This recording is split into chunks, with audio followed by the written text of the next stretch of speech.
अपने जीवन की दूसरों से तुलना न करें। आपको इस बात का बिल्कुल भी भेद नहीं है कि उनकी जीवन यात्रा किस प्रकार की रही है।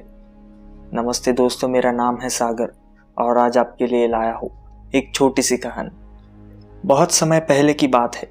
एक महान ज्ञानी पंडित हिमालय की पहाड़ियों में कहीं रह रहे थे। लोगों के बीच रहकर वह थक चुके थे और अब ईश्वर भक्ति करते हुए एक सादा जीवन व्यतीत करना चाहते थे। लेकिन उनकी प्रसिद्धि इतनी थी कि लोग दुर्गम पहाड़ियों, सकरे रस्तों, नदी, झरनों को पार करके भी उनसे मिलना चाहते थे। उनका मानना था कि ये विद्वान उनकी हर समस्या का समाधान कर सकता है। इस बार भी कुछ लोग ढूंढते हुए उसकी कुटिया तक आ पहुंचे। पंडित जी ने उन्हें इंतजार करने के लिए कहा। 3 दिन बीत गए।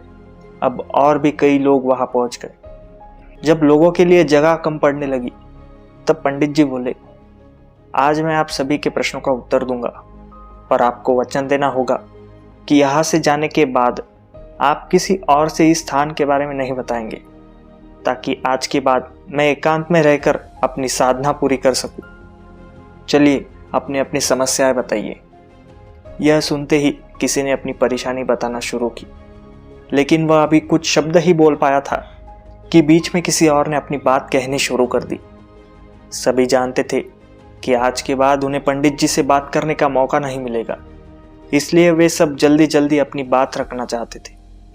कुछ ही देर में वहां का दृश्य मछली बाजार जैसा हो गया और अंततः पंडित जी को चीख कर बोलना पड़ा, कृपया शांत हो जाइए, अपनी अपनी समस्या एक पर्ची पे लिखकर मुझे दीजिए।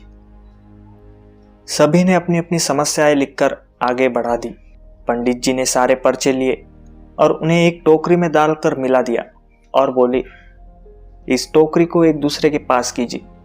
हर व्यक्ति एक पर्ची उठाएगा और उसे पढ़ेगा।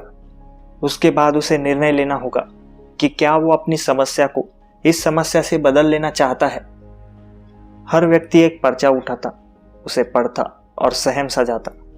एक एक करके सभी ने पर्चियां देख ली, पर कोई भी अपनी समस्या के बदले किसी और की समस्या लेने को तैयार नहीं हुआ।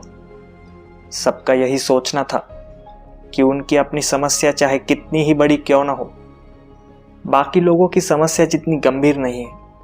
2 घंटे बाद सभी अपनी अपनी पर्ची हाथ में लिए लौटने लगे। वे खुश थे कि उनकी समस्या उतनी भी बड़ी नहीं है जितना कि वे सोचते थे। दोस्तों, ऐसा कौन होगा जिसकी लाइफ में एक भी प्रॉब्लम ना हो। हम सभी के जीवन में समस्याएं हैं। कोई अपनी हेल्थ से परेशान है तो कोई लैक ऑफ वेल्थ से। हमें इस बात को एक्सेप्ट करना चाहिए कि लाइफ है तो छोटी बड़ी समस्याएं आती रहेंगी। ऐसे में दुखी होकर उसके बारे में सोचने से अच्छा है कि हम अपना ध्यान उसके निवारण में लगाएं, और अगर उसका कोई सॉल्यूशन ही ना हो तो अन्य प्रोडक्टिव चीज़ों पर फोकस करें। हमें लगता है कि सबसे बड़ी समस्या हमारी है, पर यकीन जानिए इस दुनिया में लोगों के पास इतनी बड़ी बड़ी प्रॉब्लम्स है कि हमारी उनके सामने कुछ भी नहीं। इसलिए ईश्वर ने जो हमें दिया है उसके लिए थैंकफुल रहिए और एक खुशहाल जीवन जीने का प्रयास करिए। तो दोस्तों, यही थी आज की कहानी। मिलता हूँ आपसे अगली कहानी में। तब तक के लिए जय हिंद।